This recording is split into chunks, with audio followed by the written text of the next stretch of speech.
প্রিয়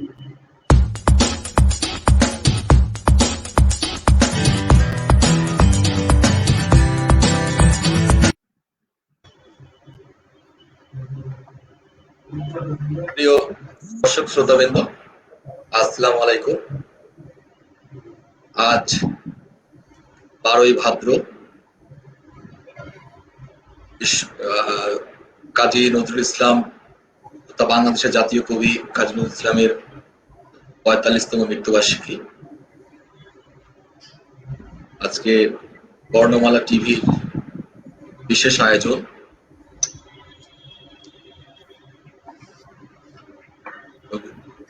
কবি কাজী নজরুল ইসলামের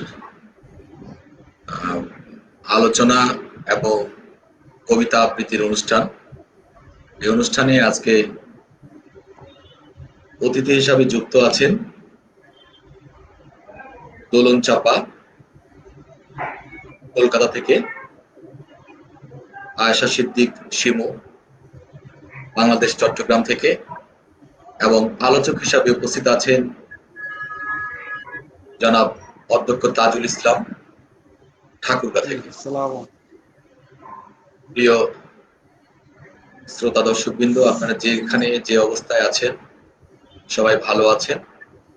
আমরা আজকের অনুষ্ঠান জাতীয় কবি কাজী নজরুল ইসলামের ৪৫তম মৃত্যুবার্ষিকী তথা প্রয়াণ দিবসের বর্ণমালা টিভির আজকের আয়োজন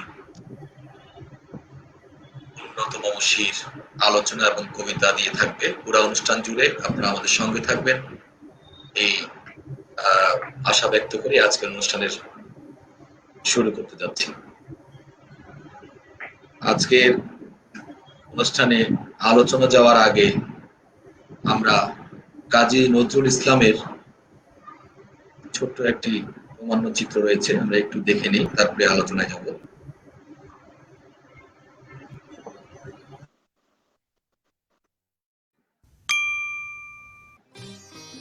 কাজী নজরুল ইসলাম ১১ জ্যৈষ্ঠ ১৩০৬ সালে ভারতের পশ্চিমবঙ্গের বর্ধমান জেলার আসানসোল মহকুমার চুরুলিয়া গ্রামে জন্মগ্রহণ করেন।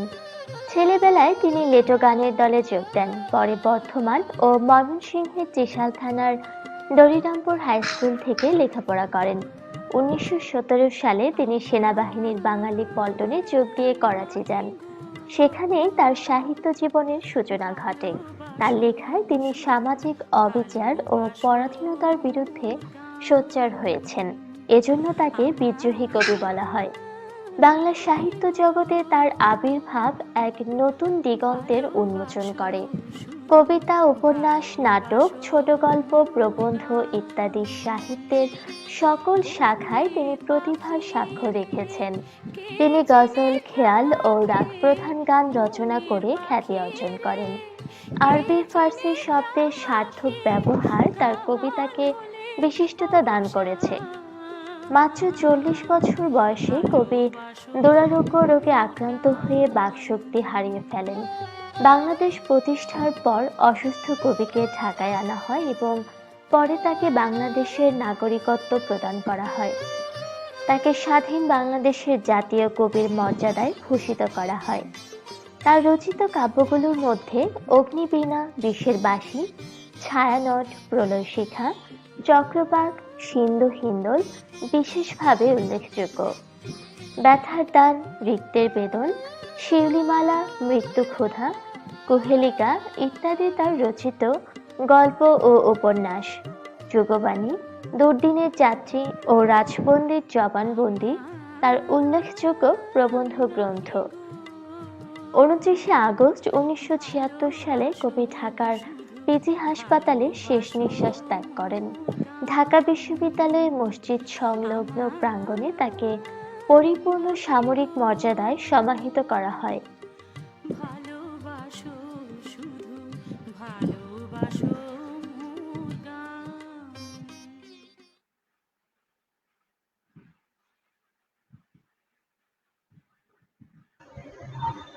স্যার, প্রথমে আমি স্যারের কাছে আসতে চাচ্ছি। জনাব অধ্যক্ষ তাজুল ইসলাম স্যার, আজকে কাজী নজরুল ইসলামের 45তম মৃত্যুবার্ষিকী, শুরুটা আপনার দিয়ে হোক, ছোট করে একটু যদি বলতেন এভাবে।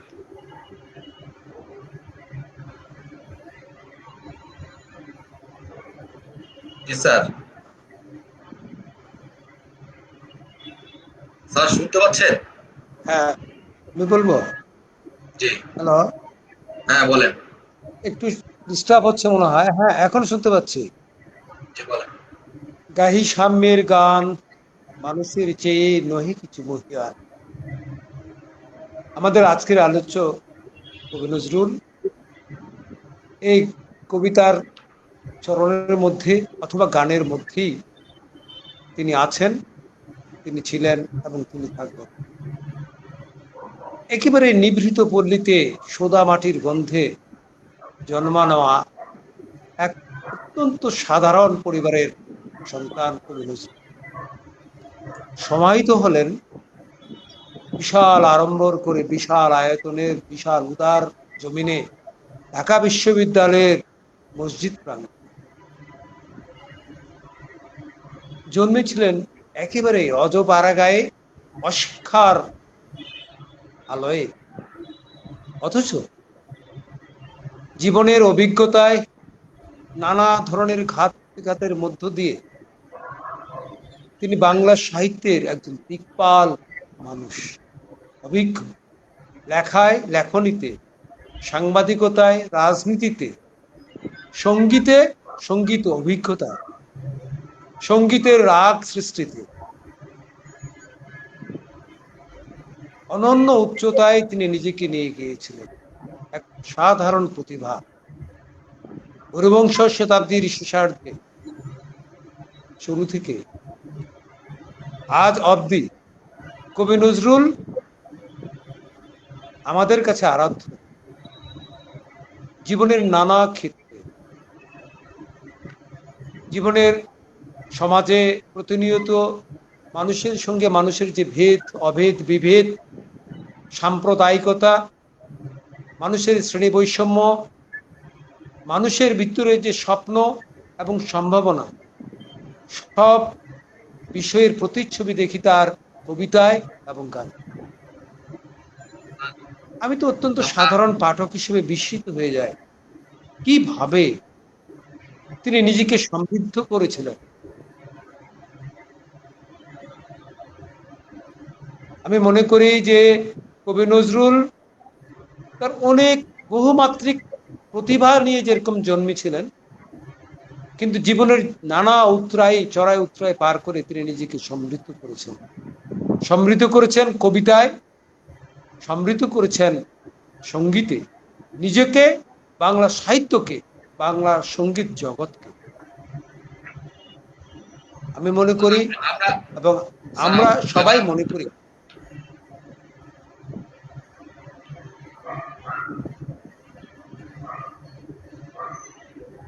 স্যার আমরা আবার আসবো আপনার কাছে। আমি এখন শিমুর কাছে যাচ্ছি। শিমু,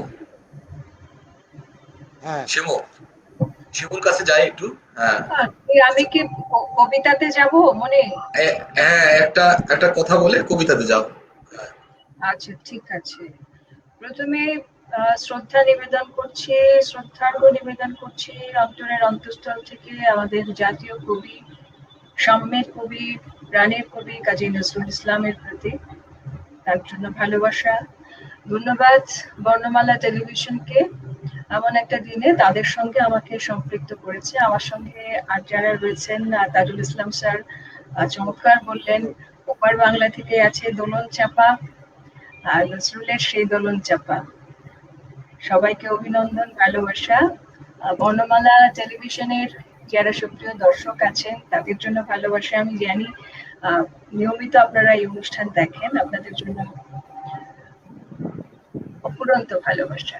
আসলে কে নজরুল, কেনই বা নজরুল, যে কোনো সচেতন বাঙালির পক্ষে এর উত্তর দেওয়া খুব একটা কঠিন বলে মনে হয় না।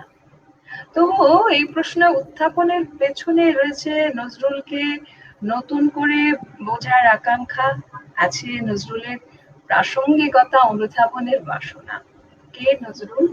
সহজ উত্তর, হাজার বছরের বাঙালি ঋতু ইতিহাসের ধারায় এক অন্যতম শ্রেষ্ঠ বাঙালির নাম কাজী নজরুল ইসলাম।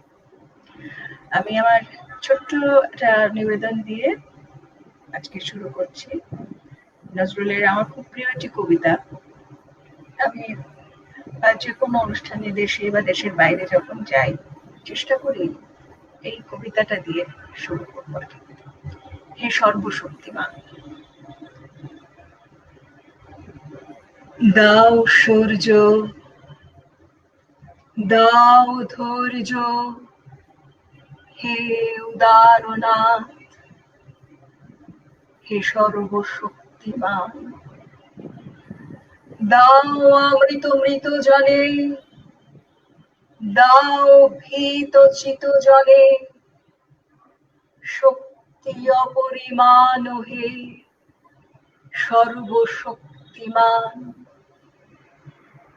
দাও স্বাস্থ্য, দাও আয়ু, স্বচ্ছ আলো মুক্ত বায়ু, দাও চিত্ত অনিরুদ্ধ, দাও শুদ্ধ জ্ঞান হে সর্বশক্তিমান, দাও দেহে দিব্য কান্তি, দাও গেহে নিত্য শান্তি, দাও পুণ্য প্রেম ভক্তি মঙ্গল কল্যাণ হে সর্বশক্তিমান, ভীতি নিষেধের ঊর্ধ্বে স্থির রহি যেন চির উন্নত শির, যাহা চাই যেন জয় করে পাই, গ্রহণ না করি দান হে সর্বশক্তিমান, দাও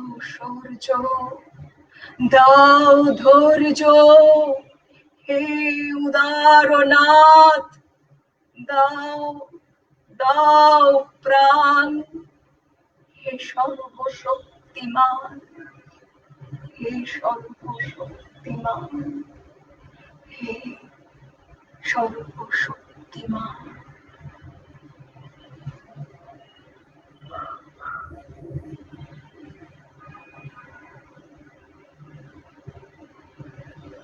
মনি সাউন্ড মিউট আছে, সাউন্ড মিউট আছে তোর। ধন্যবাদ ধন্যবাদ শিমুকে। শিমু, আমরা জানি শিমু অত্যন্ত চমৎকার একজন আবৃত্তিকার এবং কি বলবো যে অনেক সুন্দর করে আবৃত্তি করে দরদ দিয়ে। আমরা এখন ভারত তথা কলকাতার বলা যায় যে কবি নজরুলের পরিবারের সাথে যার এখনো একটা সম্পর্ক রয়েছে, দোলন চাপা, কলকাতা থেকে উনি যুক্ত হয়েছেন আমাদের সাথে। তারই কাছে দু একটি কথা শুনে তার এই সুন্দর আবৃত্তি আমরা শুনবো। তিনি একজন অত্যন্ত ভালো এবং চমৎকার আবৃত্তিকার। আমরা যাচ্ছি দোলন চাপার কাছে।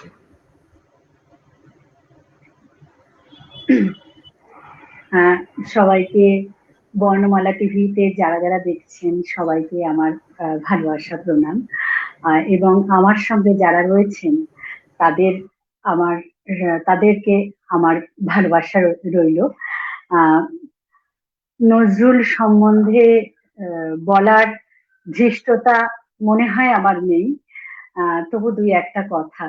আমি অচিন্ত্য কুমার সেনগুপ্তের একটা বই পড়েছিলাম, তার থেকে আমি কিছুটা অংশ পাঠ করার চেষ্টা করছি, তাহলে মনে হয় বোঝা যাবে নজরুলকে।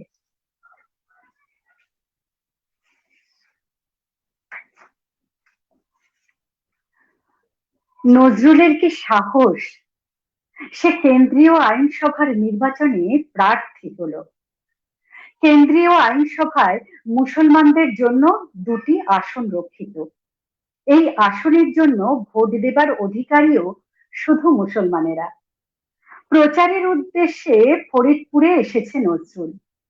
জসিম বললে, নিষ্ফল চেষ্টা, গোড়া মুসলমান সমাজ আপনার ওপর চটা, আপনি সমর্থন পাবেন না। বলো কি, এই দেখো পীর বাদশাহ মিয়া আমার পক্ষে ফতোয়া দিয়েছেন। নজরুল উৎফুল্ল, তা হোক, কিন্তু আসল চাবিকাঠি তমিজউদ্দিন সাহেবের হাতে। চলো তার সঙ্গে গিয়ে দেখা করি।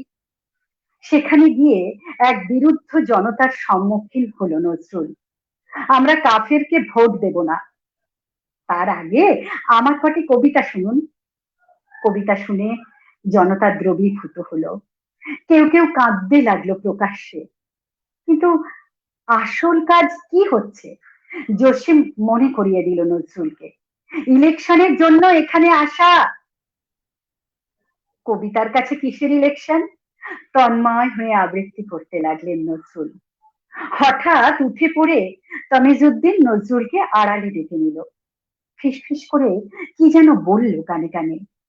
নজরুল বুঝি একটু হাসলো, তারপর নিশ্চিন্ত হয়ে আরো গলা চড়িয়ে পড়তে লাগলো কবিতা। ছাড়া পেতে পেতে বেলা দুটো। জসিম আশ্বস্ত হয়ে বললে, তাহলে বোঝা যাচ্ছে তমিজউদ্দিনের দল আপনাকে সমর্থন করবে। না হে না। অনুদ্বিগ্ন নির্লিপ্ত মুখে নজরুল বললে, তমিজউদ্দিন আমাকে আড়ালে ডেকে নিয়ে বলে দিল তার দল আমাকে সমর্থন করবে না, করবে বরিশালের জমিদার ইসমাইল চৌধুরীকে। তবু আপনি ওদের ঘন্টার পর ঘন্টা কবিতা শোনালেন। জসিম রাগে রিরি করতে লাগলো। নজরুল বললে, ওরা শুনতে চাইলে শুনিয়ে দিলুম, কবিতার কাছে কিসের ইলেকশন?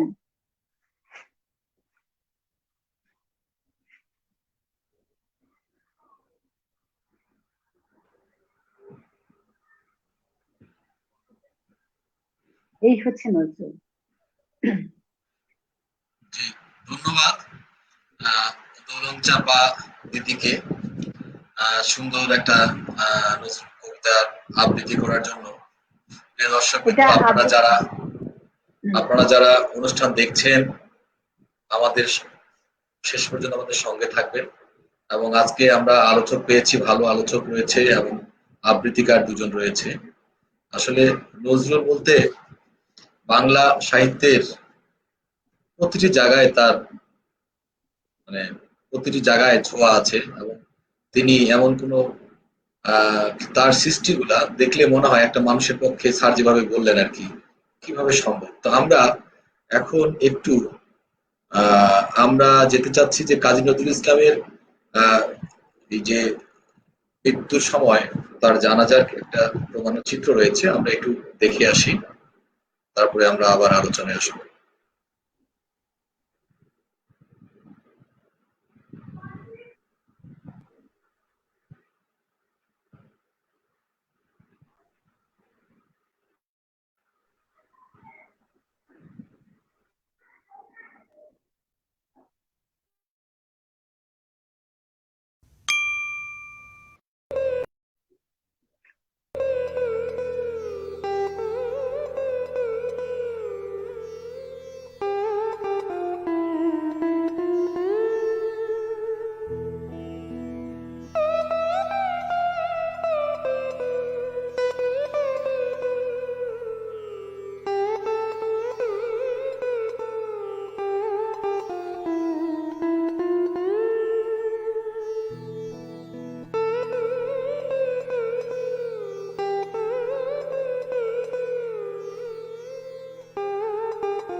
বলবীর বল নত মম শির, শির নেহারি আমারি নত শির ওই শিখর হিমাদ্রির।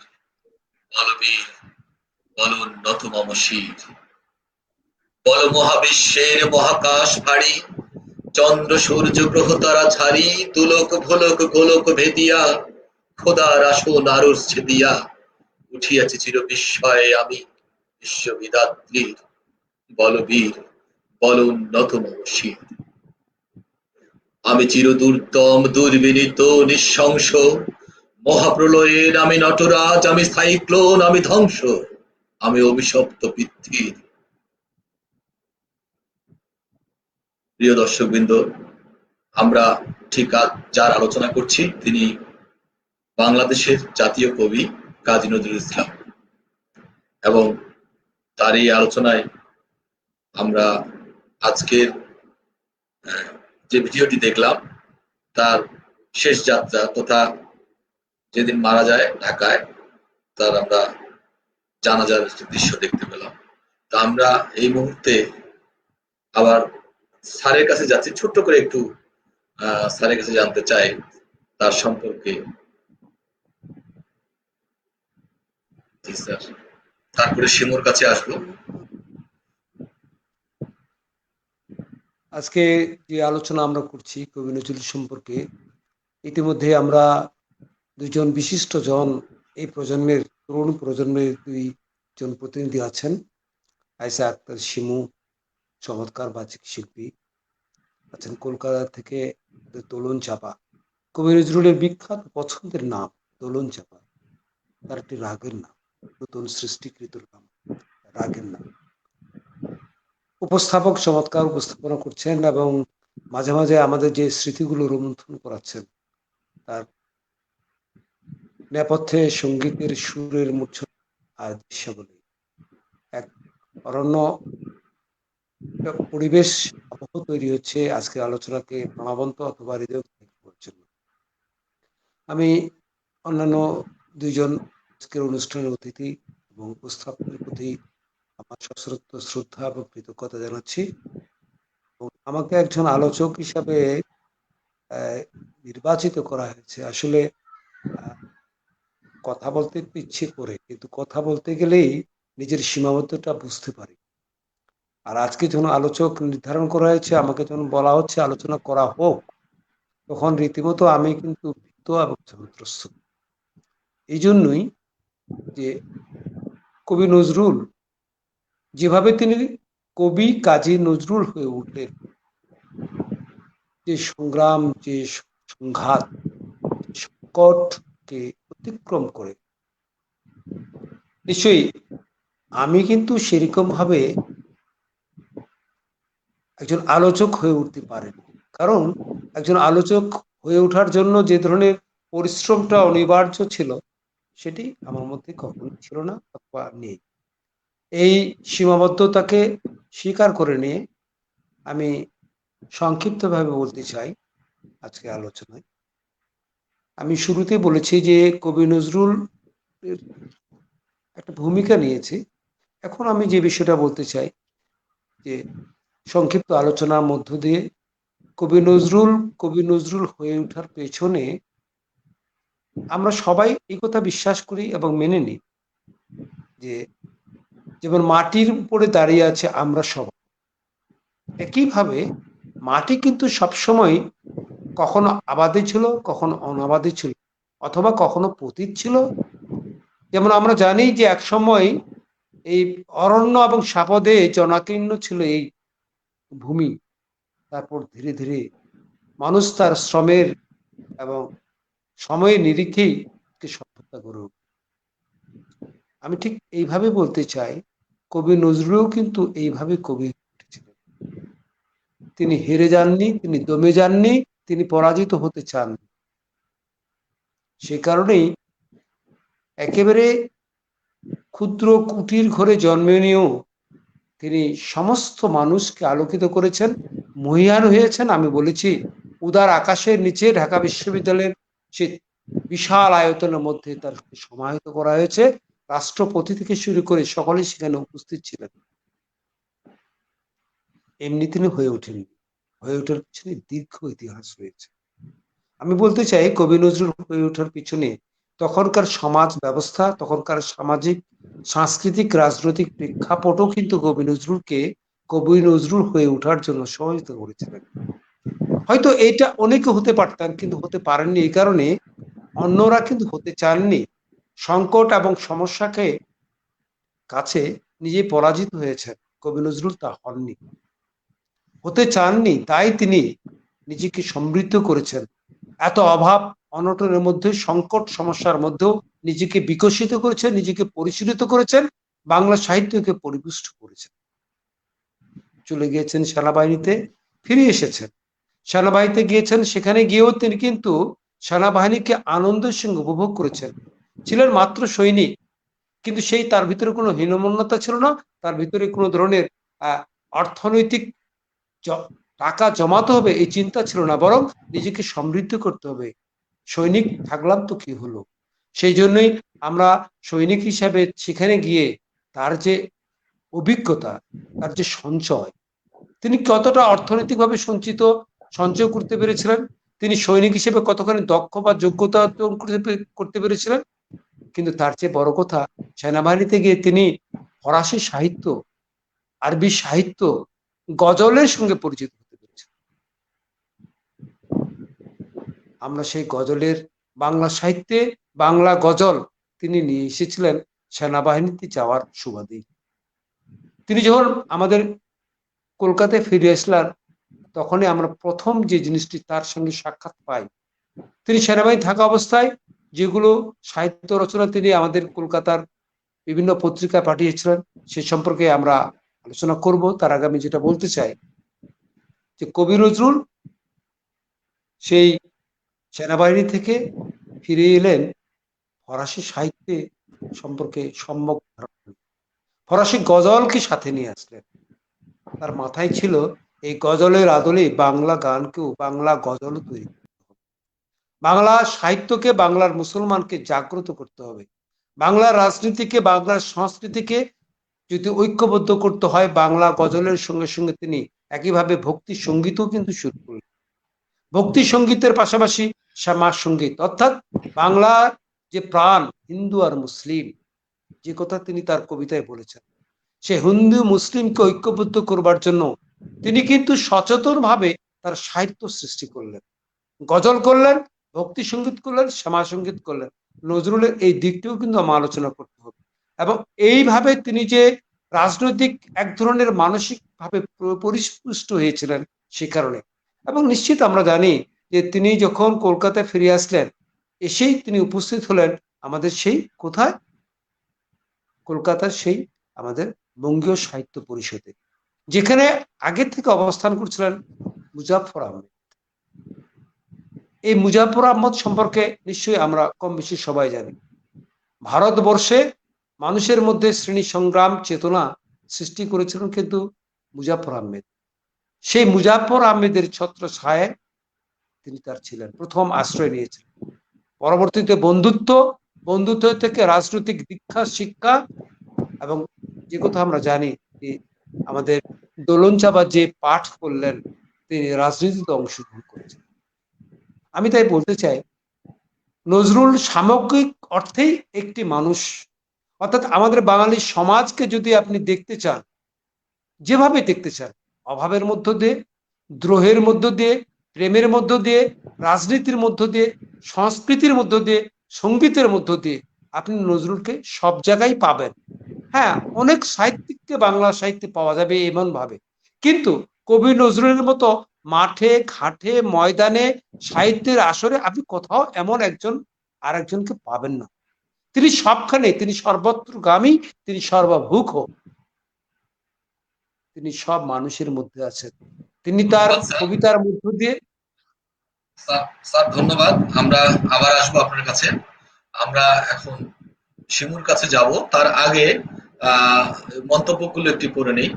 প্রশান্ত বসাক লিখেছে সব গুণীদের অভিনন্দন, এবং লিখেছে বন্ধু মুনিকে অভিনন্দন, এবং তারপরে আরো মন্তব্যগুলি রয়েছে। মন্তব্যগুলি একটু দেখে নিই আমরা। সবাইকে সবুজ সালাম। শিমুর উচ্চারণ চমৎকার। আমরা শিমুর কাছে যাচ্ছি, দেখা যাক শিমুর পরিবেশনায় কি আসছে এবার।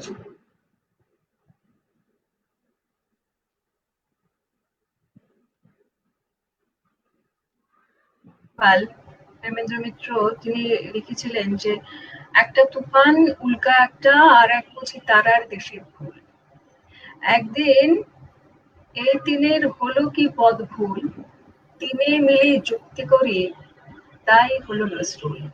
প্রেমেন্দ্র মিত্রের এই লাইনগুলোর মধ্যে দিয়ে আমরা নজরুলের সৃষ্ট কর্মের একটা পূর্ণ মুখাবয়ব চিত্র আমাদের সামনে চিত্রায়িত হয়ে ওঠে।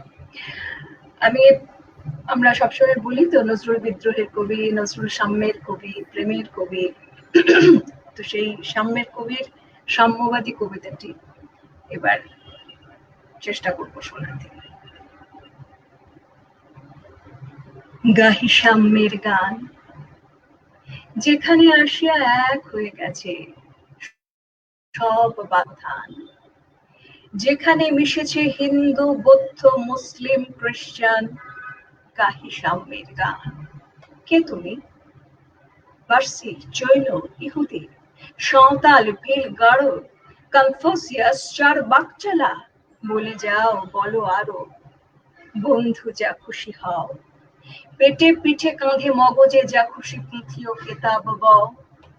কোরআন, পুরাণ, বেদ, বেদান্ত, বাইবেল, ত্রিপিটক, জন্দা বেস্তা গ্রন্থ সাহেব পড়ে যাও যত শখ। কিন্তু কেন এ পণ্ডশ্রম, মগজে হানিছ শুল? দোকানে কেন এ দর কষাকষি, পথে ফোটে তাজা ফুল? তোমাতে রয়েছে সকল কিতাব, সকল কালের জ্ঞান, সকল শাস্ত্র খুঁজে পাবে সখা, খুলে দেখো নিজ প্রাণ। তোমাতে রয়েছে সকল ধর্ম, সকল যুগাবতার, তোমার হৃদয় বিশ্ব দেউল, সকলের দেবতার। কেন খুঁজে ফেরো দেবতা ঠাকুর মৃত পুঁথি কঙ্কালে? হাসিছেন তিনি অমৃত হিয়ার নিভৃত অন্তরালে। বন্ধু বলেনি ঝুট, এইখানে এসে লুটাইয়া পড়ে সকল রাজমুকুট। এই হৃদয়ে সে নীলাচল, কাশী, মথুরা, বৃন্দাবন, বুদ্ধ গয়ায়, জেরুজালেমে, মদিনা কাবা ভবন।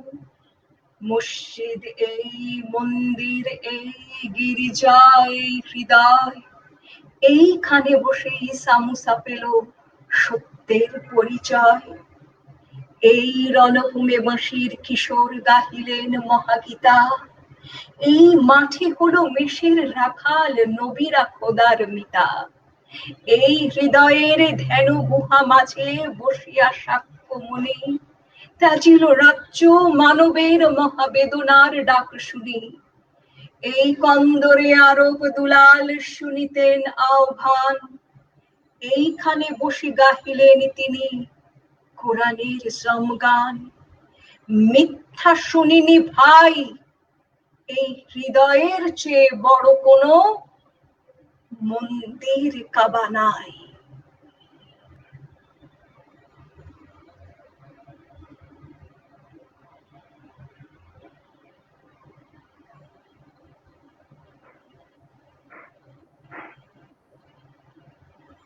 সাউন্ড আনমিউট কর। ধন্যবাদ শিমুকে তার অসম্ভব সুন্দর একটা আবৃত্তি করার জন্য। প্রশান্ত লিখেছে শিমু অসম্ভব সুন্দর আবৃত্তি করেছে। তো আমরা এখন দোলন চাপা দিদির কাছে যাচ্ছি, দিদির পরিবেশনা শুনবো।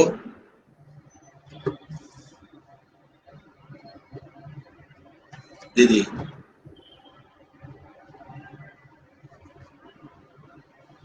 জি, আনমিউট করা আছে।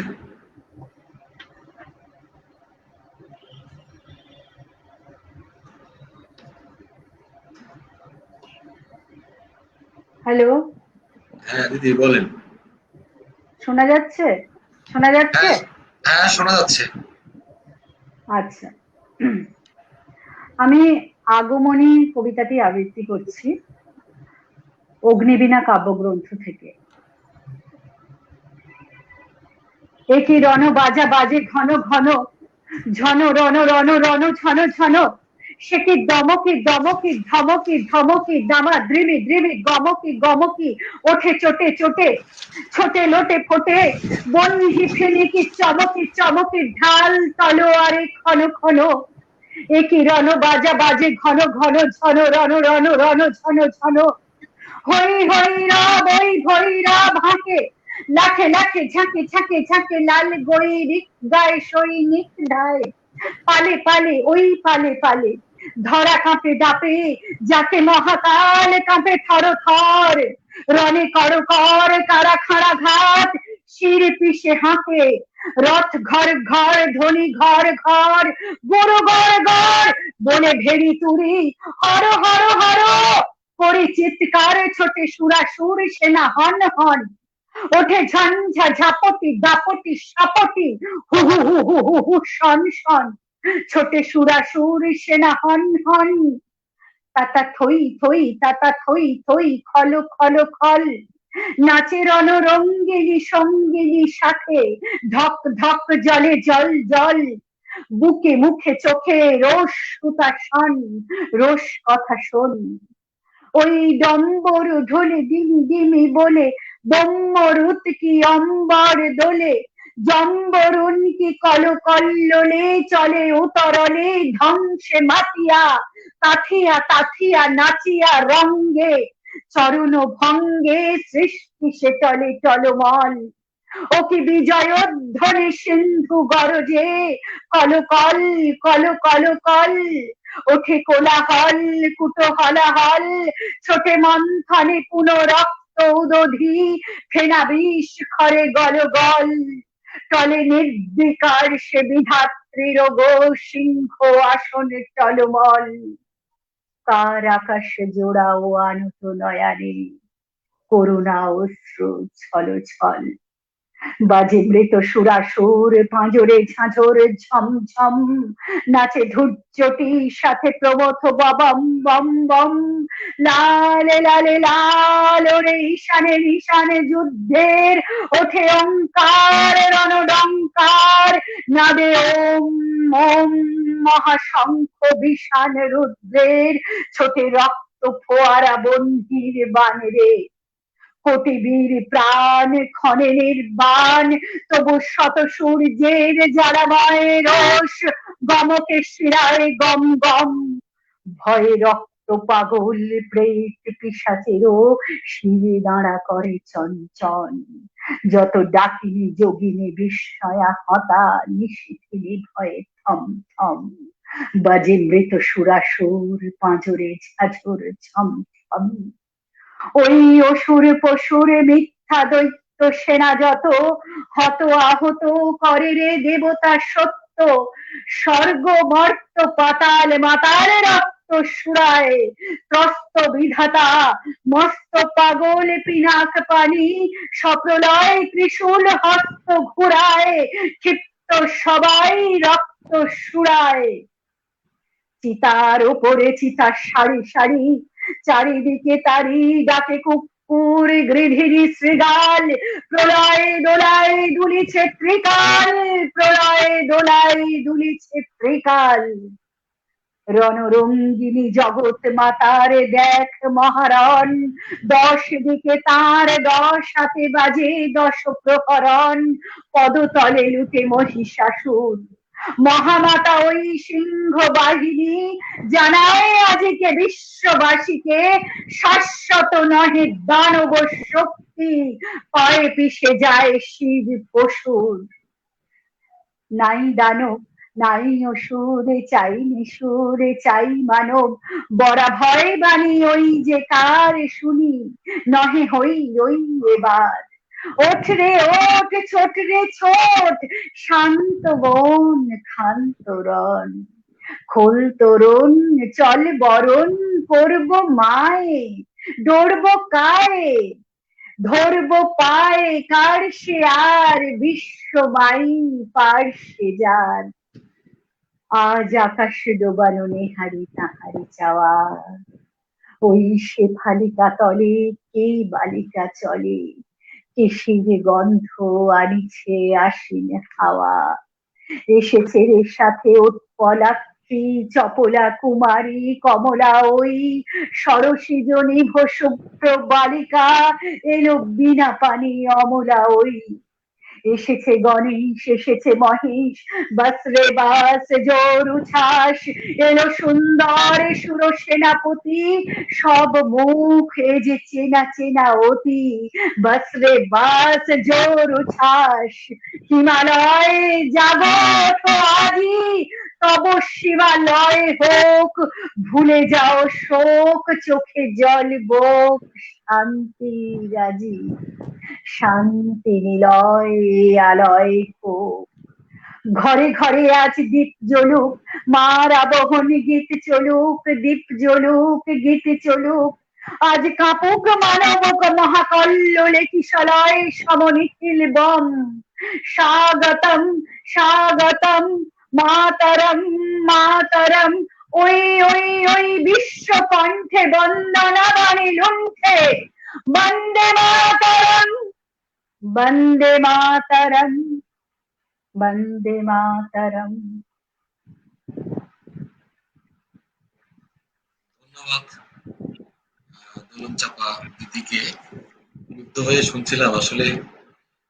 অসম্ভব একটা সুন্দর কবিতা আবৃত্তি করার জন্য ধন্যবাদ।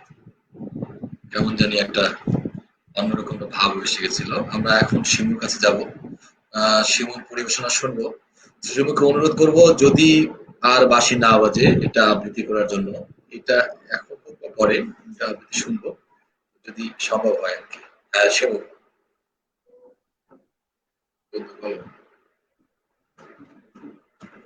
মিউট করা আছে। সরি, হ্যাঁ ঠিক আছে। আমার শুরুর দিকে নজরুলের যে কবিতাগুলো আমাদের খুব জানা, আমরা প্রতিজন বাঙালি প্রায় সময় এই কবিতাগুলো পড়ি, সেগুলোই করার চেষ্টা করেছি। এবার আমি একটু নজরুলের প্রবন্ধের দিকে চাই। আমার খুব ভালো লাগে সেই জায়গাগুলো থেকে পাঠ করতে, অন্যকে শোনাতে, নিজেকে জানতে। নজরুলের বিষয়গুলোর মধ্যে দিয়ে আমরা যেন নিজেকেই আবিষ্কার করি। আসলে নজরুল তো একজন কর্মযোগী মানুষের নাম। সাহিত্য সঙ্গীতের মাধ্যমে একটি জাতিকে জাগিয়ে তোলেন যিনি, তিনি নজরুল। মানবতার তুর্যবাদক এক সেনানীর নাম নজরুল। আমি নজরুলের একটি প্রবন্ধ থেকে পড়ছি। পথিক তুমি পথ হারাইয়াছ। পথিক তুমি পথ হারাইয়াছ, বনানী কুন্তলা সরসী বনের বুক চিরে বেরিয়ে এসে পথহারা পথিককে জিজ্ঞাসা করেছিল, পথিক তুমি পথ হারাইয়াছ? সেদিন দিশেহারা পথিকের মুখে উত্তর জোগায়নি। সুন্দরের আঘাতে পথিকের মুখে কথা ফোটেনি।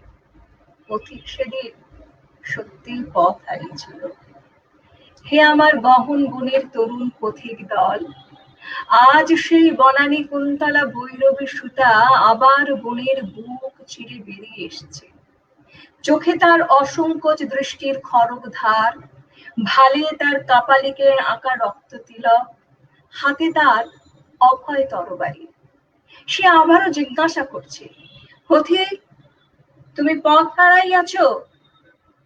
উত্তর দাও হে আমার তরুণ পথযাত্রী দল, ওরে আমার রক্ত যজ্ঞের পূজারী ভাইরা, বল তোরাও কি আজ সুন্দর যাহত রূপ বিমূর্খ পথহারা পথিকের মতো মৌন নির্বাক চোখে ওই ভৈরবীর খুশির পানি চেয়ে থাকবে?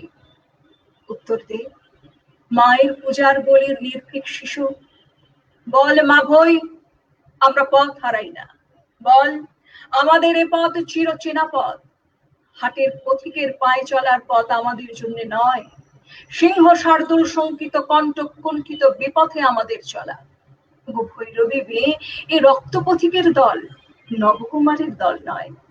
ভৈরবী রূপসী আবারও জিজ্ঞাসা করে, পথিক তুমি পথ হারাইয়াছ? এবার বল আমার বন্য তরুণ দল, ওগো আমরা পথ হারাইয়াছি, বনের পথ হারাই নাই। অকুণ্ঠিত অবনব গুণ্ঠিতা বনবালার চোখে কুণ্ঠার ছায়াপাত হোক, পরাজয়ের লাজ অবগুণ্ঠন পড়ুক নিবিড় অরণ্য। তারি মুখে তোলে তোলে মহিরূপ সব দোলে, বনস্পতি দোলে, লতা পাতা সব দোলে, দোলে তারা সবুজ খুনের তেজের বেগে, তারি মাঝে চলে চলে আমার বন্য হিংস্র বীরের দল, তাদের পথ দেখায় কাপালিকের রক্ত তিলক পরা ভৈরবী মেয়ে। অদূরে কাপালিকের রক্ত পূজার মন্দির, মন্দিরে রক্ত পুকারিনীর তৃষ্ণা বিহবল জিহবা থেকে টপ টপ টপ করে ঝরছে কাঁচা খুনির ছাড়া। দূরে হাজারো কণ্ঠের ভৈরবী গান শোনা গেল। তেমের হৃদয় বিদারণ জলধাগ্নি নিদারণ, জয় সংকট সংহারো, জয় জয় শঙ্করো। রক্ত পাগলি বেটির পায়ের চাপে সে প্রার্থনা করল। রক্ত মশাল করে ভৈরবপন্থীর কণ্ঠ শোনা গেল আরো কাছে। বজ্র ঘোষ বাণী, রুদ্র শূল পানি, মৃত্যু সিন্ধু সন্তর, জয় সংকট সংহারো। সে বাবার চোখে সব তার বুকে চেপে। মন্দির থর থর করে কাঁপতে লাগলো, উলসিত বনানী ঝড়ে ফুঁদিয়ে নাচতে লাগলো, কাপালিকের রক্ত আঁখি দিয়ে জল গড়িয়ে পড়তে লাগলো। আর দেরি নাই, ওই আসে রক্ত পূজার বলি, ছেড়ে দে বেটি ছেড়ে দে, শিবকে কল্যাণকে উঠে দাঁড়াতে দে। ইন্দ্রের বজ্রে ঘন ঘন শঙ্খধ্বনি হতে লাগলো, মেঘডম্বরুতে বোধনের বাজনা বাজতে লাগলো, বিজুলি মেয়ের বজ্র কড়া নাড়ার মতো বাইরে দস্যি মেয়ে কর কর করে কড়ানে রেগে উঠলো, দৌড় খোলো, পূজা এসেছে, দৌড় খোলো, পূজা এসেছে। বাইরে ঝড়ের তোলার তলে তলে ভৈরবপন্থীর দল নাচতে লাগলো। কি আনন্দ, কি আনন্দ, কি আনন্দ, দিবারাত্রে নাচে মুক্তি, নাচে বন্ধ, নাচে জন্ম, নাচে মৃত্যু, পাচে পাচে তাতা থই থই, তাতা থই থই, তাতা থই থই। ঝনঝন শব্দে মন্দির ধার করে গেল। কাপালিক পেরিয়ে এলো, নয় তার দারুণ হিংসা বহ্নি, স্কন্ধে তার বিজয় কৃপান। মন্দিরের অঙ্গনে নৃত্য চলতে লাগলো, তাতা থই থই, তাতা থই থই, তাতা থই থই। ভৈরবী হাঁকলে, আর দেরি কি? বানানি তেমনি তোলে তোলে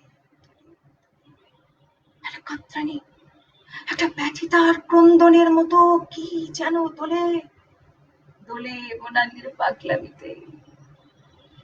কখন পূজা শেষ হয়ে গেছে, কখন ঘন্টা বাজলো, কখন বলি দেওয়া হলো, তা কেউ জানলে না। শুধু মন্দিরের শুভ্র বেদী রক্তে ভেসে গেছে। সব পাগলি বেটির চরণ শিবের বুক থেকে যেন শিথিল হয়ে নামতে চাইছে। বেটির পায়ে একরাশ কাঁচা হৃৎপিণ্ড থরথর করছে, যেন সদ্য ছিন্ন রক্ত জবার জীবন্ত কাতরানি। একরাশ ছিন্ন মন্ডু কেঁপে বেটির পানে ছলো ছলো চোখে তখনও তাকাচ্ছে। আকাশ থেকে অগ্নিরথ নেমে এলো, বলিদানের তরুণেরা তাতে চড়ে যখন ঊর্ধ্বে ঊর্ধ্বে আরো ঊর্ধ্বে উঠে যেতে লাগলো, তখন বন্য মেয়ে কাপালিক কন্যারও দুই গণ্ডবে টস টস করে অশ্রু গড়িয়ে পড়ছে। সে করুণ কণ্ঠে আর একবার জিজ্ঞাসা করলো, পথিক তুমি পথ হারাইয়াছ?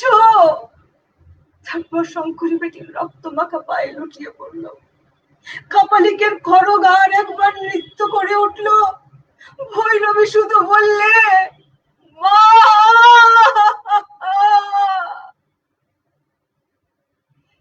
এবার করালি বেটির অশ্রুহীন চোখে অশ্রুপুঞ্জ দলে উঠল। ততক্ষণে অগ্নিরথ যাত্রী দলের উত্তর ভেসে এলো, পথ হারাই নাই দেবী, ওই খড়গ চিহ্নিত রক্ত পথে শিব জাগাবার পথ। ওই খড়গ চিহ্নিত রক্ত পথে শিব জাগাবার পথ।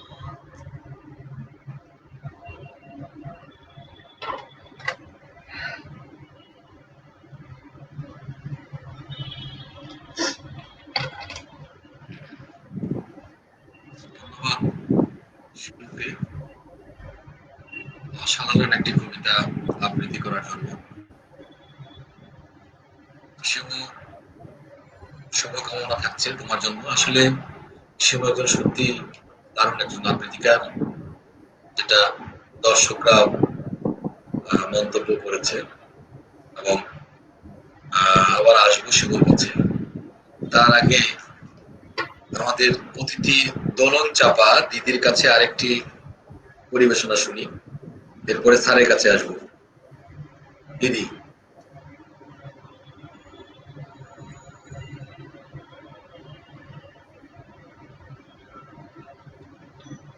সাউন্ড মিউট আছে, সাউন্ড আনমিউট করতে হবে।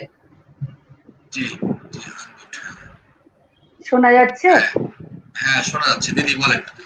হ্যাঁ, আমি কাজী নজরুল ইসলাম, আমি কাজী নজরুল ইসলামের জিঞ্জির কাব্যগ্রন্থ থেকে এই মুডটাকে একদম ভেঙে দিচ্ছি। একটু একটা কবিতা আবৃত্তি করছি, আয় বেহেশতে কে যাবি আয়, একটা প্রেমের কবিতা। আয় বেহেশতে কে যাবি আয়, প্রাণীর বুলন্দ দরওয়াজায়, তাজা তাজা রে গাহিয়া গান, চির তরুণের চির মেলায়, আয় বেহেশতে কে যাবি আয়। যুবা যুবতীর সে দেশে ভিড়, সেথা যেতে নারী বুদ্ধা পীর, শাস্ত্র শকুন জ্ঞান মজুর, যেতে নারী সেই হরিপুরীর, শরাব সাকির গুলিস্তায়, আয় বেহেশতে কে যাবি আয়। সেথাহারে দম খুশির মৌজ, তীর হানি কালু আঁখির ফৌজ, পায়ে পায়ে সেথার জিতেশ, দিলি চাহে সদা দিলাপ রোজ, তিরানে পরানে বাঁধে সেথায়, আয় বেহেশতে কে যাবি আয়। করিল না যারা জীবনে ভুল, দলিল না কাঁটা ছেড়ে নি ফুল, দারোয়ান হয়ে সারা জীবন আগুলিল বেড়া ছুল না গুল, যেতে দাঁড়ে তারা এই জলসায়, আয় বেহেশতে কে যাবি আয়। বুড়ো নীতিবিদ নুড়ির প্রায়, পেল না কো এক বিন্দু রস, চিরকাল জলে রহিয়া হায়। কাঁটা বিঁধে যারে ক্ষত আঙুল, দলি ফুল মালা তারি গলায়, আয় বেহেশতে কে যাবি আয়। তিলে তিলে যারা পিষে মারে, অপরের সাথে আপনারে, ধরণীর ঈদ উৎসবে রোজা রেখে পড়ে থাকে দাঁড়ে, কাফের তাহারা এই ঈদগায়, আয় বেহেশতে কে যাবি আয়। বুলবুলি গেয়ে ফেরে বলি, যাহারা শাসায় ফুল বনে, ফুটিতে দিল না ফুল কলি, ফুটিলে কুসুম পায়ে ডলি, মারিয়াছে পাছে বাঁশ বিলায়, হারাম তারাই মুসায় রায়, আয় বেহেশতে কে যাবি আয়। হেথা কোলে নিয়ে দিলি রুবা, শরাবি গজল গাহে জুবা, প্রিয়ারে বেদাগ কপলে গো, ইকে দেয় তিল মনোলোভা, প্রেমের পাপের এ মজরায়, আয় বেহেশতে কে যাবি আয়। আসিতে পারে না হেথা বেদিল, মৃত প্রায় হীন জরা মলিন, নওজোয়ানির মেহফিল, খুন শরাব হেথা অভিন, হেথা ধনু বাঁধা ফুল বালায়, আয় বেহেশতে কে যাবি আয়। পেয়ালায় হেথা শহীদি খুন, তলোয়ার চুয়া তাজা তরুণ, আঙ্গুর হৃদি চুয়ানো গো, গেলাসে শরাব রাজা অরুণ, শহীদে প্রেমিকে ভেড়ে হেথায়, আয় বেহেশতে কে যাবি আয়। প্রিয়া মুখে হেথা দেখি গো চাঁদ, চাঁদে হেরে প্রিয় মুখের ছাঁদ, সাধে করে হেথা করি গো পাপ, সাধে করে বাঁধি বালুরে বাঁধ, এরস সাগরে বালু বেলায়, আয় বেহেশতে কে যাবি আয়। আয় বেহেশতে কে যাবি আয়।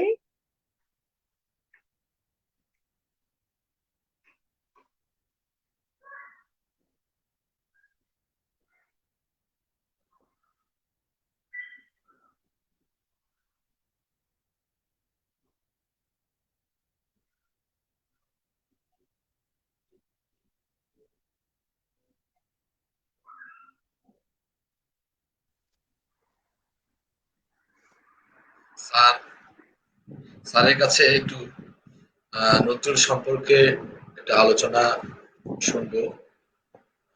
ছোট করে একটু যদি বলতেন, তারপর আমরা শিমুর কাছে যাব। স্যার। আমরা এ পর্যন্ত যে দুইজন বাচিক শিল্পীর আবৃত্তি শুনলাম, আমি তো মুগ্ধ। আমার আলোচনা আমি গুলিয়ে ফেলেছি। তবু বলতে চাই যে কবি নজরুলের, আমরা যদি ছোট করে বলি, কবি নজরুলের দুটো পরিচয় আমরা কখনোই ভুলিনি, কখনোই ভুলবো না, কখনোই ভুলে যাওয়া সম্ভব না।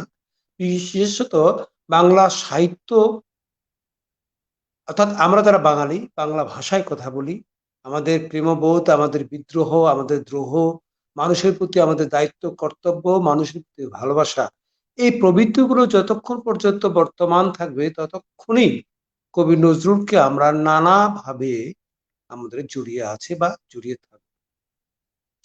আমি আলোচনা করছিলাম এর পূর্বে যে কবি নজরুল যখন সৈনিক জীবন শেষ করে আমাদের কলকাতায় ফিরে এলেন, ফিরে আসার আগেই তিনি অনেক রচনা আমাদের কলকাতার সাহিত্য পত্রিকায় প্রকাশিত হয়েছে, সওগাত সহ অন্যান্য পত্রিকায়। কিন্তু কলকাতায় ফিরে আসার পর ডিসেম্বরের দিকে তার উলম্ফন ঘটল সাহিত্যের আসনে, এবং সর্বজন মানুষের কাছে তিনি কি কবি, কি অকবি, কি শিক্ষিত সমাজ, কি অশিক্ষিত সমাজ, কি বৈষম্য যারা শ্রেণী আছেন এবং যারা শ্রেণী বৈষম্য তৈরি করছেন, সকলের কাছে সর্বত্র তার কবিতা পৌঁছে গেল। কোন সে কবিতা? বিদ্রোহী কবিতা। বিদ্রোহী কবিতার মধ্যে সবাই যেমন একটা নতুনত্বের স্বাদ পেলেন, যে যেমন করে ভাবতে চান, যে যেমন করে জানতে চান, ঠিক সেইভাবে বিদ্রোহী কবিতা সকল মানুষের কাছে খুব গ্রহণযোগ্য হয়ে উঠল, এবং উদ্দীপনার মতো করে হয়ে উঠল, ভালোবাসার মতো করে হয়ে উঠল। যেমন একজন অন্ধ মানুষের কাছেও গোলাপের ঘ্রাণ পৌঁছানোর জন্য কোনো সমস্যা হয়। অনুরূপভাবে বিদ্রোহী কবিতা রচিত হওয়ার পর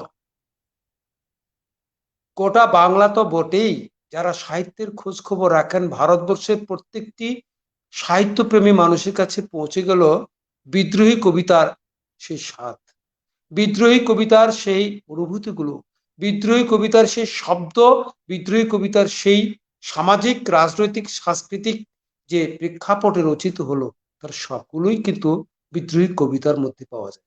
বিদ্রোহী কবিতা শুধু কবিতা নয়, বিদ্রোহী কবিতা যেমন আমরা দেখি দীর্ঘ কবিতার মধ্যে বিভিন্ন বয়সী মানুষের, বিভিন্ন নারীর বয়সী মানুষের যে উপলব্ধি, সে কিশোরী থেকে শুরু করে আমাদের ধর্মপ্রাণ মানুষের মধ্যে, ধর্মান্ধ মানুষের মধ্যে, ধর্মপ্রাণ মানুষের মধ্যে যে অনুভূতিগুলো কাজ করে, একটি সামাজিক মানুষের মধ্যে, একটি রাজনৈতিক মানুষের মধ্যে যে সমাজকে শ্রেণীচ্যুত করে সাম্যের অর্থনীতি, সামাজিক অর্থনীতি, মানুষের মধ্যে মানবতা বোধ, সে মুসলিম ফিলোসফির কথা বলি, আমরা হিন্দু ফিলোসফির কথা বলি, যে ফিলোসফি বলে, বুদ্ধের ফিলোসফির কথা বলি, শান্তির কথা বলি, সমৃদ্ধির কথা বলি, এবং সকল অনাচার অবিচারের বিরুদ্ধের কথা বলি, আমরা বিদ্রোহী কবিতার মধ্যে পেলাম। এবং বিদ্রোহী কবিতা তরতর করে সর্বত্র গমন করলো, এবং গোটা মানুষের মধ্যে সেটা জাগ্রত। এবং আমরা জানি সেই সময়ে ভারতবর্ষে, কলকাতা শুধু নয়, বাংলায় শুধু নয়, গোটা ভারতবর্ষে ব্রিটিশ সাম্রাজ্য বিরোধী আন্দোলন তুঙ্গে। আমাদের ধর্মের মধ্যেও বিভেদ রচনা করার চেষ্টা করা হয়েছে, কিন্তু তারপরও ধর্মান্ধকে ছাপিয়ে, ধর্মের বিরোধকে ছাপিয়ে, সাম্প্রদায়িকতাকে এড়িয়ে অসাম্প্রদায়িক, অর্থাৎ মানুষ হিসাবে, ভারতীয় হিসাবে, বাঙালি হিসাবে তার ভিতরে যে একাট্টা হওয়ার যে অনুপ্রেরণা, সেটাও আমরা কিন্তু বিদ্রোহী কবিতায় পাই। সেই সঙ্গে ভাঙ্গার গান কবি নজরুলের আর এক অনন্য সৃষ্টি। ভাঙ্গার গানের মধ্যে তরুণদের মধ্যে, এবং সেই সময় যারা সমাজকে ভাঙতে চান, জীবনকে নতুন করে গড়তে চান ভেঙে, তাদেরকে দারুণভাবে অনুপ্রাণিত করলো, তাদেরকে খুব তড়িঘড়ি করে, খুব দ্রুত তাদেরকে কাজে মনোনিবেশ করলো। কোন সে কাজ? সমাজ বিনির্মাণের কাজ, সাহিত্য বিনির্মাণের কাজ। মানুষের মধ্যে যে ভালোবাসার ভাঙন ছিল, সে ভালোবাসাকে ঐক্যবদ্ধ হওয়ার কাজ ভাঙ্গা গানের মধ্যে আমরা পেলাম। এবং কবিতার ক্ষেত্রে আরেকটি উল্লেখযোগ্য তার কবিতা কামাল পাশা। আপনি জানেন তখন তুরস্ককে কেন্দ্র করে আমাদের ভারতীয় মুসলিমদের মধ্যে যে আন্দোলন চলছিল, তথাকথিত সেই তুরস্ককে অটুট রাখবার জন্য তার বিরুদ্ধে কামাল পাশার কে তিনি আহ্বান করলেন এবং তার কেন্দ্র করে যে কবিতা তিনি রচনা করলেন, তাতে আমাদের বাংলা সাহিত্যের সমালোচকদের মধ্যে, বাংলা সাহিত্যের গুণী মানুষদের কাছে, বাংলা সাহিত্যের পাঠকের কাছে একটি নতুন নজরুল আবিষ্কৃত হল। সেই নজরুল কি? সে হচ্ছে নজরুল শুধুই ভারতবর্ষের সাহিত্য রাজনীতি নিয়ে আলোচনা করেন না, তিনি আন্তর্জাতিক সামাজিক রাজনৈতিক প্রেক্ষাপটও তার মস্তিষ্কে ছিল, তার বুদ্ধি বিবেচনায় ছিল, তার অভিজ্ঞতায় ছিল। সেই জন্যই কামাল পাশা কবিতাটিও একটা নতুন, শুধু কবিতা নয়, গোটা আন্তর্জাতিক রাজনীতির ক্ষেত্রে একটা নতুন ধারণা, নতুন একটা সৃষ্টিকে তিনি সমর্থন করলেন। আমি মনে করি কবি নজরুলের কবিতার ক্ষেত্রে, কবিতার মধ্য দিয়ে গোটা বাঙালি সাহিত্যকে, বাংলা সাহিত্যকে, বাঙালি রাজনীতিকে, ভারতীয় রাজনীতিকে একটা আন্তর্জাতিক রাজনীতির সঙ্গে সম্পৃক্ত করবার একটা অনন্য উদাহরণ কিন্তু কামাল পাশা কবিতা। এমনি ভাবে অসংখ্য কবিতা আমরা দেখতে পাই। সে কবিতার মধ্য দিয়ে প্রতিটি অশিক্ষিত, শ্রেণী বৈষম্যের শিকার, অত্যাচারের শিকার, সাম্প্রদায়িকতার শিকার সকল মানুষকে ঐক্যবদ্ধ করবার যে ভালোবাসার আবেগ ছড়াতে পারে এবং সমস্ত মানুষকে, হ্যাঁ বলতে পারেন, তখন অনেক ক্ষণজন্মা ব্যক্তি, সাহিত্যিক আমাদের সাহিত্য অঙ্গনে আছেন। আছেন রবীন্দ্রনাথ, আছেন দ্বিজেন্দ্রলাল, এমন অনেক নামজাদা, নাম করা, যারা সৃষ্টি সুখের জন্য সৃষ্টিতে ব্যাপৃত আছেন, বাংলা সাহিত্যকে সমৃদ্ধ করছেন। কিন্তু তাদেরকে পাশ কাটিয়ে কবি নজরুল আজকে আমাদের আলোচনায় বা গোটা বাংলা সাহিত্য এবং রাজনীতিতে আলোচিত হয়ে উঠলেন এই জন্যই যে তিনি সাহিত্যকে শুধু আসরে রাখলেন না, সাহিত্যকে তিনি মানুষের কাছে প্রতিদিনের নিত্য নৈমিত্তিক জীবন এবং জীবিকার সংগ্রামের সঙ্গে সম্পৃক্ত করতে পেরেছিলেন। তার শব্দ বিবেচনায়, তার আবেগের বিবেচনায়, তার বিষয় নির্বাচনের মধ্য দিয়ে। আমি তাই বলবো রবীন্দ্রনাথ, নজরুল কবিতার পাশাপাশি মানুষকে তিনি উদ্বেলিত করতে পেরেছিলেন, উদ্বুদ্ধ করতে পেরেছিলেন, ভালোবাসার বন্ধনে আবদ্ধ করতে পেরেছিলেন। এই জন্যই আমার কাছে নজরুল কবিতায় অনন্য এবং অমর হয়ে থাকে। স্যার ধন্যবাদ আপনাকে স্যার। আমরা এখন পরিবেশনা শুনবো শিমুর কাছে। শিমুর পরিবেশনা কবিতা শুনবো শিমুর কাছে।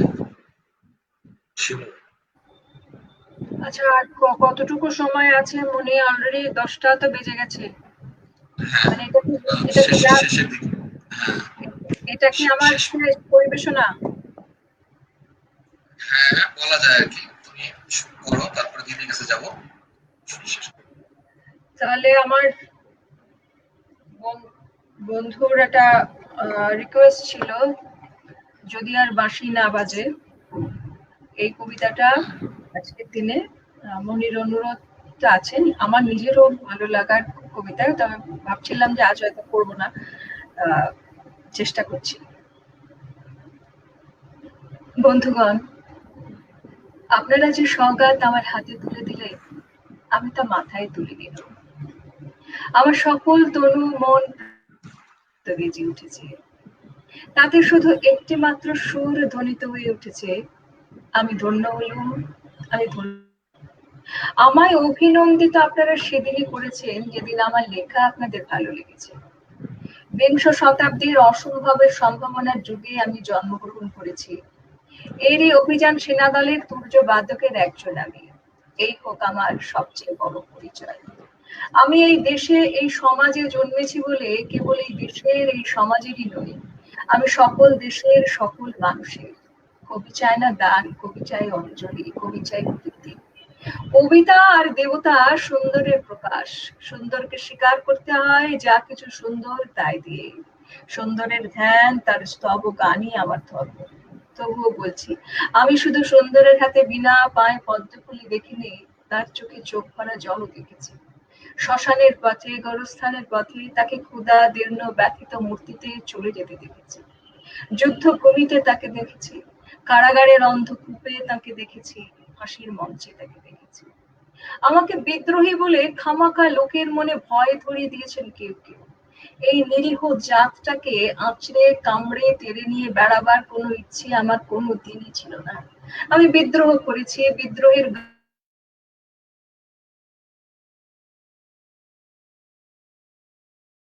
সেই মিথ্যা সনাতনের বিরুদ্ধে, ধর্মের নামে ভণ্ডামি ও কুসংস্কারের বিরুদ্ধে। কেউ বলেন আমার বাণী জবন, কেউ বলেন কাফের। আমি বলি এ দুটোর কোনোটাই নয়। আমি কেবলমাত্র হিন্দু মুসলমানকে এক জায়গায় ধরে এনে হ্যান্ডশেক করাবার চেষ্টা করেছি, গালাগালিকে গলা গলিতে পরিণত করবার চেষ্টা করেছি। সে হাতে হাত মেলানো যদি হাতাহাতির চেয়ে অশোভন কিছু হয়ে থাকে, তাহলে ওরা আপনিই আলাদা হয়ে যাবে। আমার গাঁটছড়ার বাঁধন কাটতে তাদের বেগ পেতে হবে না, কেননা একজনের হাতে আছে লাঠি, আরেকজনের আস্তিনে আছে ছুরি। হিন্দু মুসলমানের দিনরাত হানাহানি, জাতিতে জাতিতে বিদ্বেষ, যুদ্ধ, বিগ্রহ। মানুষের জীবনে একদিকে কঠোর দারিদ্র, ঋণ, অভাব, অন্যদিকে লোভী অসুরের যজ্ঞের ব্যাংকে কোটি কোটি টাকা পাষাণ স্তূপের মতো জমা হয়ে আছে। এই ভেদ জ্ঞান দূর করতেই আমি এসেছিলাম। আমার কাব্যে, সঙ্গীতে, কর্মজীবনে অভেদ সুন্দর সাম্যকে প্রতিষ্ঠিত করেছিলাম। আমি যশ চাই না, খ্যাতি চাই না, প্রতিষ্ঠা চাই না, নেতৃত্ব চাই না। আমার জীবন যত দুঃখময় হোক, আনন্দের গান, বেদনার গান গেয়ে যাব আমি। দিয়ে যাব নিজেকে নিঃশেষ করে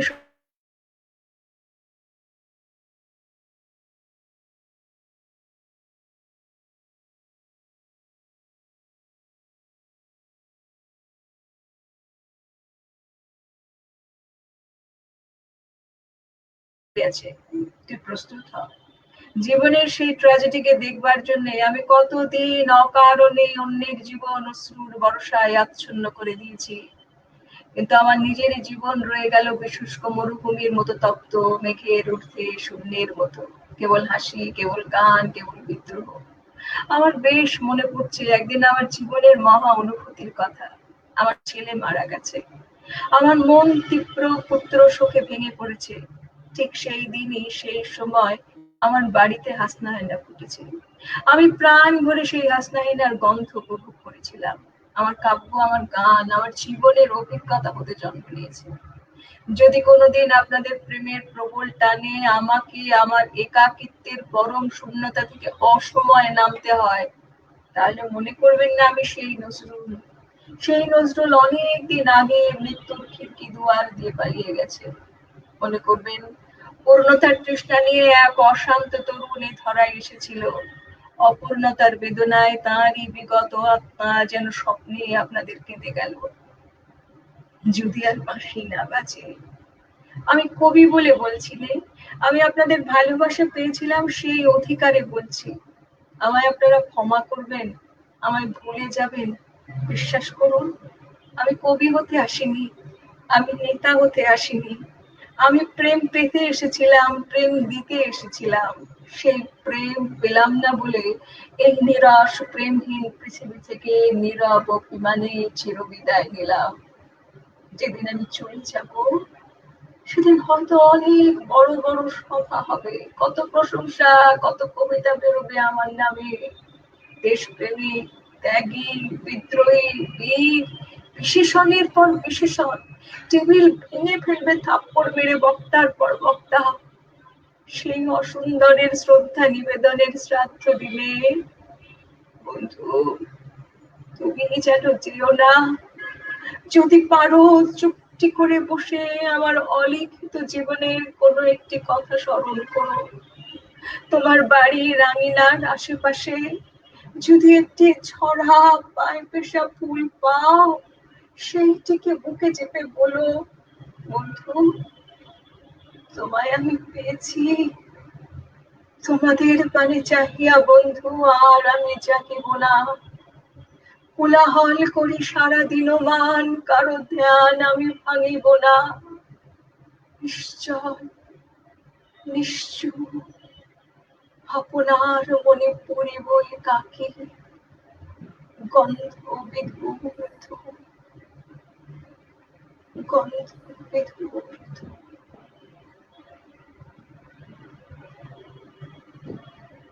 ধন্যবাদ, ধন্যবাদ শিমুকে। অসম্ভব ভালো লাগার একটা কবিতা, সুন্দর একটা কবিতা, খুব দারুণ ভাবে আমি আসলে আমরা সবাই শুনছিলাম। অনেক মনোমুগ্ধকর একটি কবিতা নজরুলের, যদি বাঁশি আর না বাজে। তো শিমুর আবৃত্তি অনেক সুন্দর হয়েছে, আমরা শুনলাম। এখন আমরা সময়ের স্বল্পতার জন্য শেষের দিকে দোলন চাপা দিদির কাছে শেষ পরিবেশনা শুনবো। দিদি।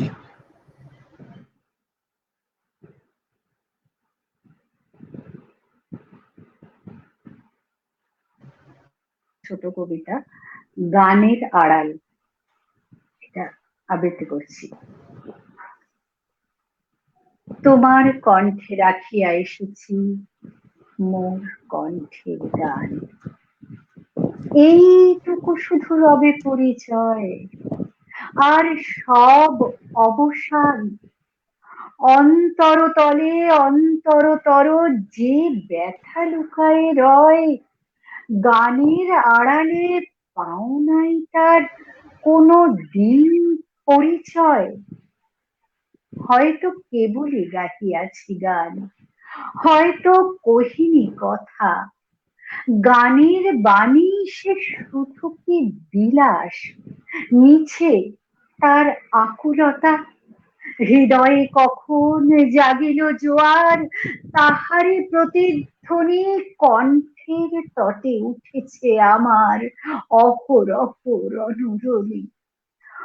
উপকূলে বসে শুনেছ সে সুর, বোঝো নাই তার মানে, মেঘিনীর হৃদয়ে সে সুর দুলেছে দুল হয়ে শুধু কানে। হায়, ভেবে নাহি পাই যে চাঁদ জাগালো সাগরে জোয়ার, সেই চাঁদই সরে নাই সাগরের সেই ফুলে ফুলে কাঁদা। কুলে কুলে নিশিদিন সুরের আড়ালে মূর্ছনা কাঁদে, শোনে নাই তাহা বিন।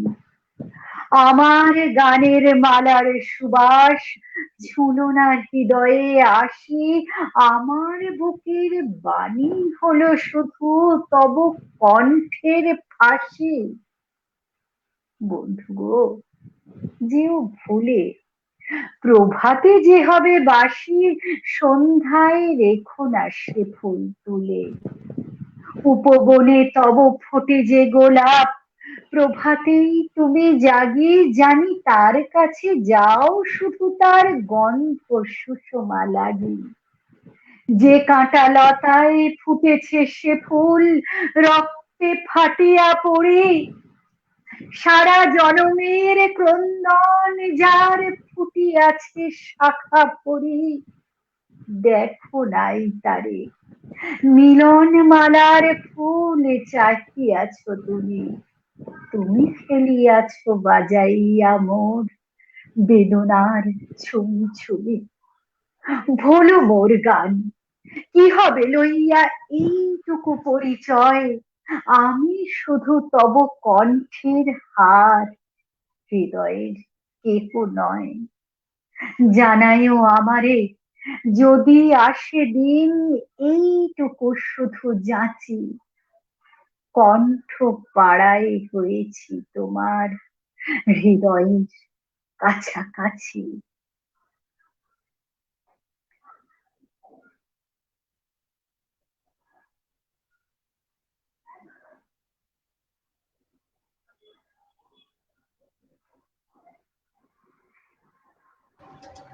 মনে সাউন্ড সাউন্ড মিউট আছে।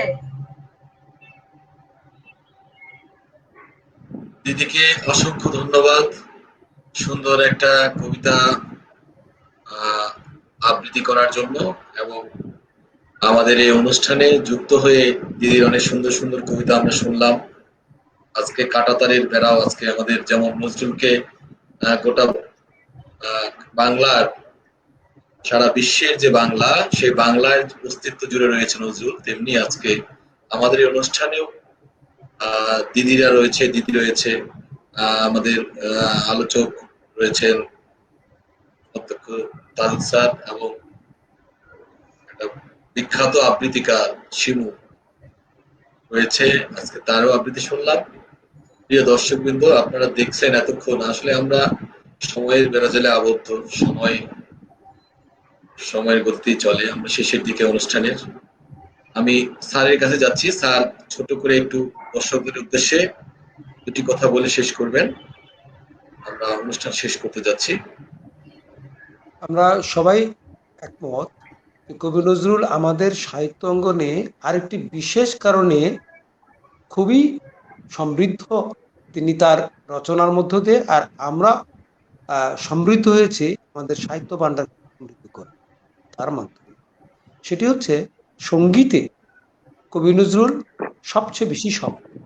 আমাদের অনেকেও বলেন কবি নজরুল যদি কবি না হন, কিন্তু সঙ্গীত হয়ে তিনি বহুদিন বেঁচে থাকবেন। কারণ আমাদের যে সঙ্গীত প্রথাগত এবং প্রচলিত, আমরা তখনও জানি যে পঞ্চ পাণ্ডব যে কবি, আমাদের কবিকুল আছেন, আমাদের সঙ্গীত জগতের দিকপালরা আছেন, কিন্তু কবি নজরুলের অনন্য সৃষ্টি হচ্ছে বাংলা সঙ্গীতের সবকিছু ধারায় পরিচর্যা ও পরিপুষ্টি। বাংলা গানকে উত্তর ভারতীয় রাগ সঙ্গীত, আমরা যে রাগ সঙ্গীতের কথা বলি, বাংলা গানকে উত্তর ভারতীয় রাগ সঙ্গীতের উপর দৃঢ় ভিত্তির উপর নজরুলের সবচেয়ে বড়।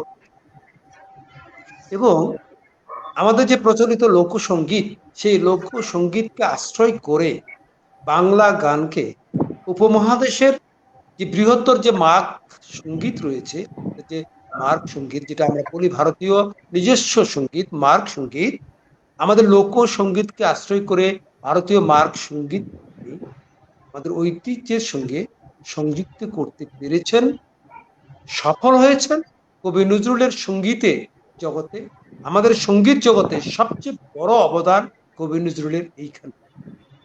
তিনি প্রচলিত যে আমাদের যে ধ্রুপদী ধারা, সেই ধ্রুপদী, আমাদের সেই ধ্রুপদীর রাগ, সেই রাগ তিনি ভেঙে আমাদের বাংলা সঙ্গীত নূতন ভাবে তার আদলে বাংলার বাণী রচনার মধ্য দিয়ে বাংলা সঙ্গীত সমৃদ্ধ করছেন। এবং নিশ্চিত আমি যে কথা বলছিলাম দোলন চাপা, বাংলা সাহিত্য সঙ্গীতে যে নতুন নতুন রাগের সৃষ্টি, তার একটি নাম হচ্ছে দোলন চাপা। আপনারা জানেন যে কবি নজরুলের অনেকগুলো গান আজকে বাংলা সাহিত্যের ক্ষেত্রে উজ্জ্বল ভাবে, এবং সেটির বড় কৃতিত্ব তিনি আমাদের যে ধ্রুপদী ধারা, ধ্রুপদী সঙ্গীত, সেই সঙ্গীতকে তিনি ভারতীয় সঙ্গীতের সঙ্গে সংযুক্ত করে একটি নতুন বাংলা গানের সৃষ্টি, ভাগপম বাংলা গানের জগৎ তিনি তৈরি করেন, বাংলা সঙ্গীত তিনি সৃষ্টি করেন। অনেক গান আমরা জানি, আমি শিল্পী নেই, যারা শিল্পী আছেন তারা জানেন যে বাংলা গানের ক্ষেত্রে নজরুলের যে রাগ এবং সুরের যে বিস্তার করবার যে তিনি স্বাধীনতা দিয়েছেন শিল্পীকে, যে কাঠামোর মধ্যে, ধ্রুপদী কাঠামোর মধ্যে তিনি সুরকে বেঁধে রাখেননি। তার সবচেয়ে বড় কৃতিত্ব হচ্ছে তিনি বাংলা ধ্রুপদী সঙ্গীতের যে ধারা, সেইটাকে ভেঙে সে পুরনো রাগকে কাজে লাগিয়ে নূতন ভাবে তিনি সঙ্গীতকে, তার গায়কীকে এবং গায়ককে সুর বিস্তারের সুযোগ দিয়েছেন। আর এই সুর বিস্তারেই আমাদের গানকে সর্বোত্তমী করেছে। আমরা জানি ধ্রুপদ সঙ্গীতের যে বড় বৈশিষ্ট্য হচ্ছে একটি নির্দিষ্ট কাঠামোর বাইরে সুরকে তিনি যেতে দেন না, দিতে পারেন না।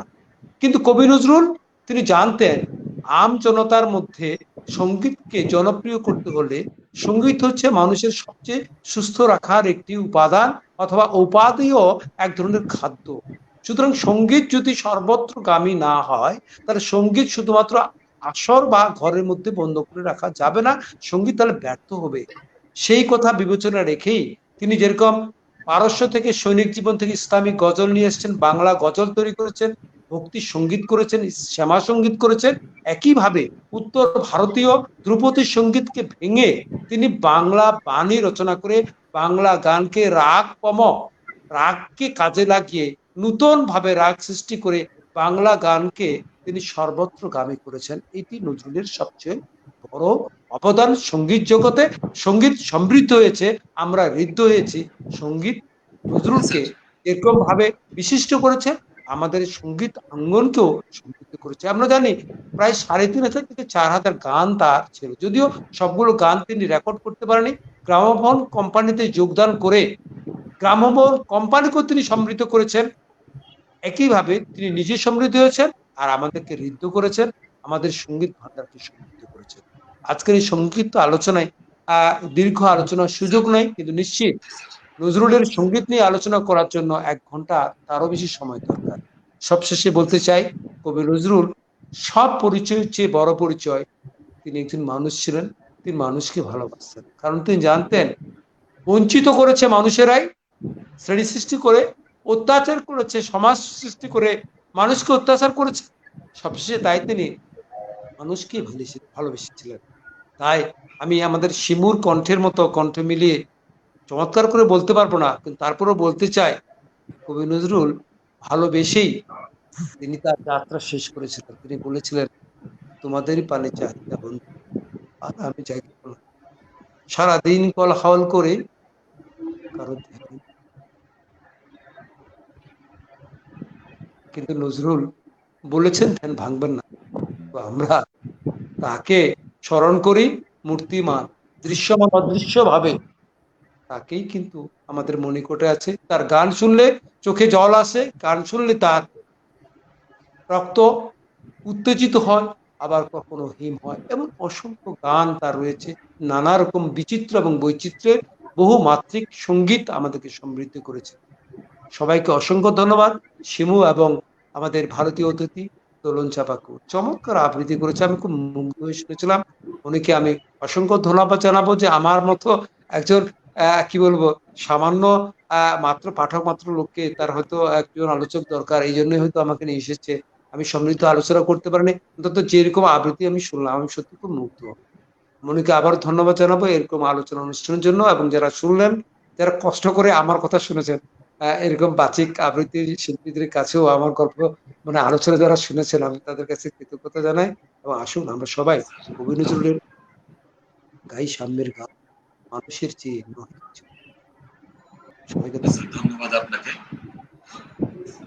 ধন্যবাদ স্যার, অনেক মূল্যবান কথা স্যারের কাছে আমরা শুনলাম, এবং আশা করি দর্শকবৃন্দ যারা অনুষ্ঠান দেখছেন এবং পরে দেখবেন আমাদের অতিথিকে উৎসাহিত করবেন। এরপরে আমি দোলন চাপা দিদির কাছে আসছি। দিদি, আপনার দর্শকদের উদ্দেশ্যে কিছু বলার থাকলে আমরা অনুষ্ঠান শেষ করতে যাচ্ছি, এবং আপনি সুদূর ভারত থেকে যুক্ত হয়েছেন, এজন্য আপনাকে শুভকামনা এবং ধন্যবাদ জানাই। দর্শকদের উদ্দেশ্যে দর্শকদের উদ্দেশ্যে বলার আগে আমি আগে বলি, আপনাকে অসংখ্য ধন্যবাদ যে আমাকে আজকে এই অনুষ্ঠানে নিয়ে আসার জন্য। আমি শিমুর আবৃত্তি আমার খুব ভালো লেগেছে, এবং দাদার যে আলোচনা করেছেন, এত সুন্দরভাবে বিশ্লেষণ করেছেন, তো এই অনুষ্ঠানটার সঙ্গে সম্পৃক্ত হতে পেরে আমি নিজেকে ধন্য মনে করছি। আর যারা বর্ণমালা টিভি এই অনুষ্ঠান দেখছেন, বা এরকম এত সুন্দর, মানে এই একটা অনুষ্ঠান এত সুন্দরভাবে হয়েছে, এবং এর নিশ্চয়ই এর প্রত্যেকটা অনুষ্ঠান এত মানে এইরকমই সুন্দর হয়, তার জন্য আপনারা দেখুন, শেয়ার করুন আর কমেন্ট করুন। আপনারা কমেন্ট করলে যারা এখানে অতিথি আসেন তাদের ভালো লাগবে, ভাইয়েরও, মনি ভাইয়েরও ভালো লাগবে, এবং আমরা আরো উৎসাহিত হব, আরো নতুন নতুন কাজ নিয়ে আমরা আসতে পারবো। এটাই আমার বলার উদ্দেশ্য। অনেক রাত হয়ে গেছে, শুভরাত্রি, সবাই ভালো থাকবেন, সুস্থ থাকবেন। ধন্যবাদ দিদিকে অনেক সুন্দর মূল্যবান কথা বলার জন্য, এবং ধন্যবাদ জানাই বর্ণমালা টিভির পক্ষ থেকে ভারত থেকে তথা কলকাতা এবং থেকে যুক্ত হওয়ার জন্য।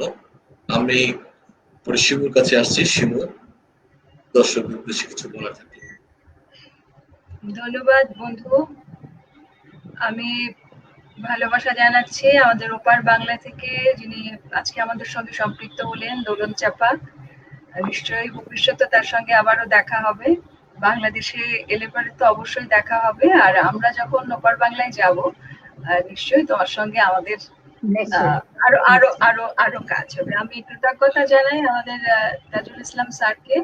আমরা যেমন দেখি না, নজরুল নানা চড়াই উতরাই পার হয়ে সাধারণ থেকে অসাধারণত্বে পৌঁছেছিলেন। আমাদের স্যার বলছিলেন যে আমি খুব সাধারণ, সামান্য। এই সামান্যের মধ্যে যে অসামান্য লুকিয়ে থাকে, তার কথার মধ্যে দিয়ে, কথা কথন শৈলীর মধ্যে দিয়ে তা কিন্তু প্রমাণিত হয়েছে। আমার শ্রদ্ধা, কৃতজ্ঞতা। আপনি ভালো থাকবেন, আমাদের জন্য দোয়া করবেন, আশীর্বাদ করবেন। মনিকে ধন্যবাদ পরে দিচ্ছি। আমি 1 মিনিট সময় একটু নেব। আমি অপূর্ব দত্তের একটা ছোট্ট লেখা ঠিক আছে, ঠিক আছে। এখন হ্যাঁ, লাগবে, অবশ্যই, অবশ্যই, সেইটা অবশ্যই। একটু দর্শকদের শোনাতে চাই। আমরা হ্যাঁ, দুই অবশ্যই। বাংলার মানুষ আজকে একখানে হয়েছে তো। আর রবীন্দ্র আর নজরুল একে অপরের সঙ্গে একেবারে আষ্টে পৃষ্ঠে বাঁধা। হ্যাঁ, ঠিক অপূর্ব আছে। দত্তের দুই বাংলা।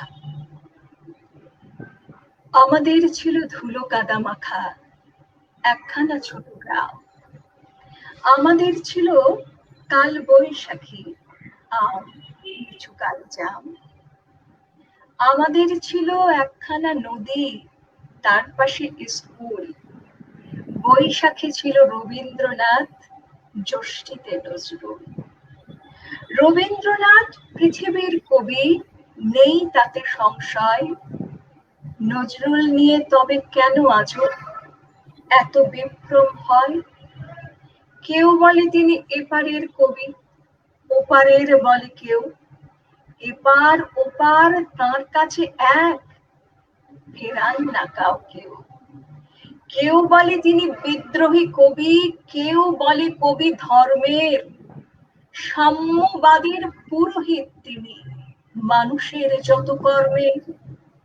পদ্মার বুকে ঢেউ যদি জাগে, গঙ্গায় লাগে দোলা।